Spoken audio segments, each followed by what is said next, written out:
Hello mga ka-health! Welcome back sa channel!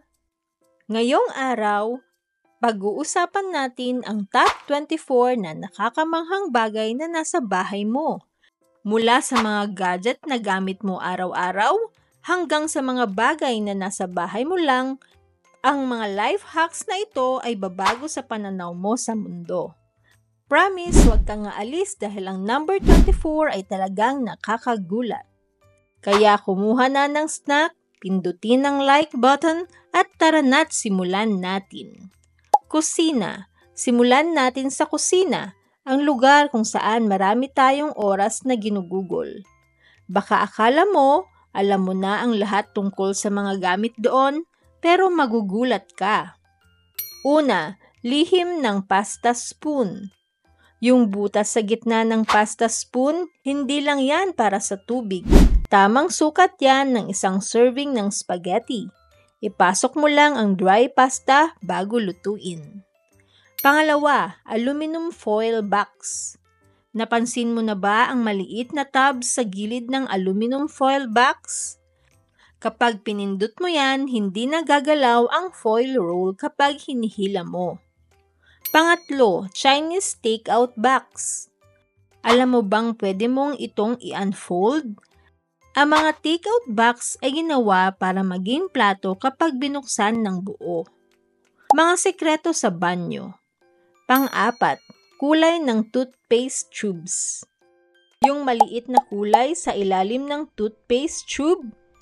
Hindi ito tungkol sa kung natural o chemical base ang toothpaste, kundi para sa mga makina na gumagawa ng toothpaste. Panglima, bristles ng toothbrush. Kapag kupas na ang kulay ng bristles, oras na para palitan ang toothbrush mo. Pang-anim, shower curtain magnets. Yung mga timbang sa dulo ng shower curtain, mga magnets yan para dumikit sa bathtub at maiwasang tumagas ang tubig. Damit at labahan. Pang-pito, rivets sa jeans. Ang maliliit na metal buttons sa jeans, rivets ang tawag dyan at ginawa ang mga ito para hindi mabilis mapunit ang tela. Pang-walo, extra shoelace holes. Yung dagdag na butas sa tuktok ng running shoes, para yan sa heel lock para hindi madulas ang sapatos mo. Pang-siyam, sukatan ng laundry detergent. Ang takip ng detergent bottle ay pwedeng gamitin bilang measuring cup sa loob ng bahay. Pang-sampu, soda can tub. I-flip ang tub ng soda can at pwede mo itong gawing straw holder. 11, hook ng tape measure. Ang maliit na hook sa tape measure, pwede itong ipangkabit sa pako para mas eksaktong sukat. Pang-12, margins ng notebook. Ginawa ang margins dati para protektahan ang notes laban sa mga daga ng umangat-ngat ng papel. Teknolohiya. Pang-13, wings ng laptop charger.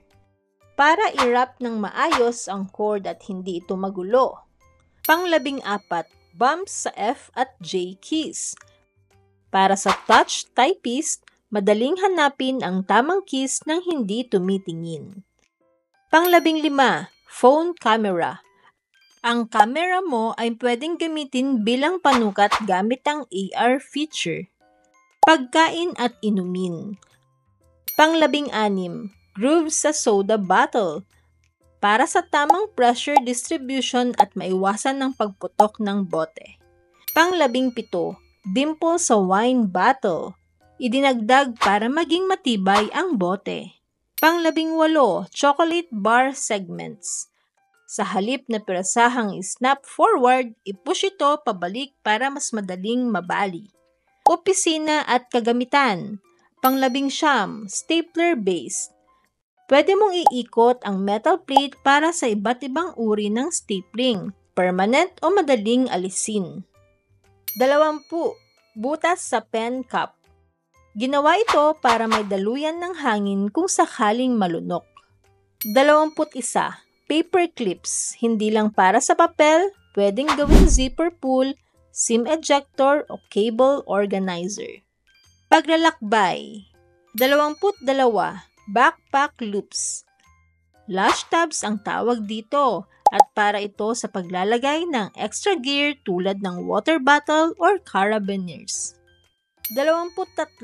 Butas sa airplane window. Para i-regulate ang air pressure at maiwasan ng pagkabagsak ng bintana. 24.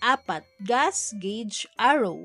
Ang maliit na arrow sa gas gauge, itinuturo nito kung saang side ng kotse ang gas tank mo.